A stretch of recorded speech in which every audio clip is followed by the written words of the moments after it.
안녕하세요. 미세먼지 먹고도 잘 사는 법의 저자 한의학 박사 이준우입니다. 오늘은 아이들의 발열에 대해서 이야기를 해볼까 합니다. 한의에서도 아이를 치료하는 것은 참으로 어렵다고 봅니다. 오죽하면은 10명의 어른들보다 한 부인이 더 어렵고 10명의 부인보다 애 하나가 더 어렵다고 할까요? 아이들은 말이 안 통하고 가만히 있지를 않아서 맥을 잡기도 힘들고 또 새싹과 같아서 장부가 여리고 피골이 연약하며 혈기가 또 성숙되지 않아서 경락이 실과 같이 가늘고 맥과 호흡이 가늘고 그리고 쉽게 허해지거나 쉽게 실해지고 또 조금만 하면 쉽게 또 차가워지고 그리고 또 쉽게 열이 나기 때문입니다. 1살 미만의 아이들은 건강한 아이일지라도 약 한 달의 주기로 열이 납니다. 이것을 한의에서는 변증후라고 합니다. 이 애들이 크는 과정의 일환으로 보기 때문에 굳이 치료는 하지 않는데 이 변증후가 끝나면 드디어 독립적인 개체가 된다고 봅니다. 보통은 320일 정도까지 일어나는데 감기와 비슷해서 구분을 해야 합니다. 이 변증으로 인한 열은 보통 귀와 엉덩이는 열이 나지 않으며 특징적으로 윗입술이 가운데에 생선 눈알처럼 이렇게 부풀어 있는 경우가 많습니다. 이런 경우에는 열이 나더라도 변증후라고 생각을 해서 치료를 하지 않는 것이 좋습니다. 다만 열이 좀 심하게 나는 듯 해서 걱정이 될 때는 약간의 우려로 약간의 발환을 시키거나 아니면 해열을 약간 시키는 경우도 있긴 있지만 원칙적으로는 권하지는 않습니다. 이 변증후가 끝나야 스스로 오곡을 소화할 수 있다고 보는데 6개월 정도부터 묽은 죽은 먹일 수 있으나 젖을 완전히 떼는 것은 이 변증후가 끝나고 난 뒤에 하는 것이 좋다고 봅니다. 그리고 또 다만 주의해야 될 것이 젖과 밥을 같이 먹이는 것은 좋지가 않습니다. 이때 최소한 시간은 좀 띄워 가지고 젖 따로 밥 따로 그렇게 주는 것이 좋습니다. 그렇지 않으면 아이들한테 나중에 만성병을 만들어 준다고 되어 있습니다. 아이들을 키울 때 갑자기 열이 날 때는 대략 난감합니다. 다들 열이 나면은 이때 무조건 열을 떨어뜨리려고 해열제나 기타 약을 투여하는 것을 많이 보는데 이것은 좀 생각해 볼 점이 많습니다. 돌이 지나서 7살까지의 아이들의 발열은 보통 상기도 감염이 많으며 또 체해도 열이 생기고 과식을 해도 열이 생기고 너무 많이 놀아도 열이 생기고 체온 조절이 잘못돼도 열이 생깁니다. 그 애들은 여러 가지 이유로 몸에 부담이 많이 되면은 되었다가 그걸 조절하는 과정에도 열이 또 생길 수가 있습니다. 이 감염병인 경우에도 세균이 발열을 직접 시키는 경우도 있지만 면역 과정 중에서 그 면역 과정이 시작이 되면서 발열이 동반되는 경우가 사실은 더 자연스럽고 많습니다. 이때 생기는 열은 세균에게 불리한 환경이 됩니다. 그런데도 발열이 생기면 무조건 열만 해열을 하려고 합니다. 열이 올라서 아이들 몸이 불덩어리 걷고 아이도 늘어지고 헛소리도 하고 심하면 격령까지 하게 되면 부모는 거의 넋이 나갑니다. 이때 죽기 살기로 온도계를 들이대면서 해열제에다가 몸을 찬물로 식히고 머리에다 얼음 주머니를 대고 그렇게 밤을 새는 엄마들을 많이 봅니다.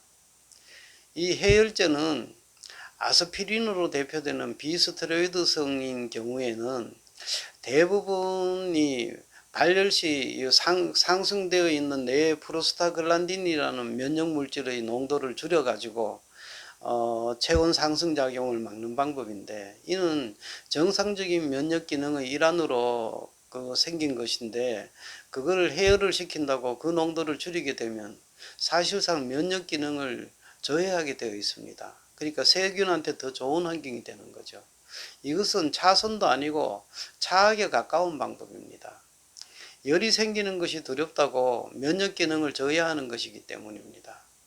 몸에 열이 난다고 피부를 찬물이나 또 미지근한 물 또는 알코올솜으로 닦아내 주는 것도 이 몸으로 돌아야 될, 그러니까 해열을 하는 과정에서 몸으로 돌아야 될 혈액을 차단시켜 가지고 오히려 이 뇌에 더 심각한 장애를 초래할 수가 있습니다.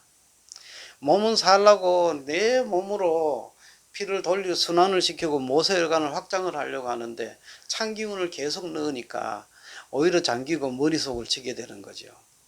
이렇게 억지로 해열을 한 경우에는 병이 낫지를 않습니다. 오히려 심해져 갖고 애에 따라 중이염이나 아니면 폐렴이나 장염 이런 것들로 잘 변하게 됩니다. 뇌 이상이 안 생기는 것만 해도 다행이죠. 그런 경우도 생깁니다. 간혹. 흔히 부모들은 우리 아이가 중이염이나 폐렴, 장염 등으로 열이 나가지고 그거로 인해 갖고 열 때문에 고생을 했다고 그래 생각을 하지만 사실은 해열을 잘못해 갖고 병이 심해진 것으로 봐야 합니다. 이럴 때면 한의에서는 단골로 쓰는 해열법이 있습니다. 아이들은 머리가 크고 몸이 작습니다.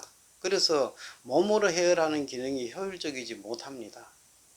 그리고 열이 나면 머리에 뜨거운 혈액이 어른들보다 상대적으로 많이 가게 되어 있습니다. 그래서 발열이 생기면 어른보다는 아이들이 열성공연 등 뇌기능에 충격이 쉽게 가게 되어 있습니다. 그래서 아이들이 열이 날 때는 역설적으로 몸에 땀을 전투적으로 많이 내야 합니다.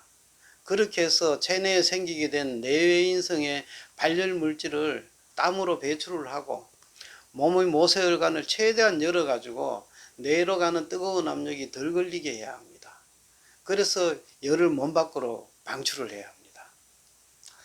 방법은 여러 가지가 있겠지만 비옷이나 땀복으로 나가는 열을 차단을 하고 몸을 덮여가지고 땀을 흠뻑 내는 방법을 추천합니다. 이때 아이가 많이 울면 그것도 좋습니다. 울면 땀이 더 나면서 해열에 도움이 더 되기 때문입니다.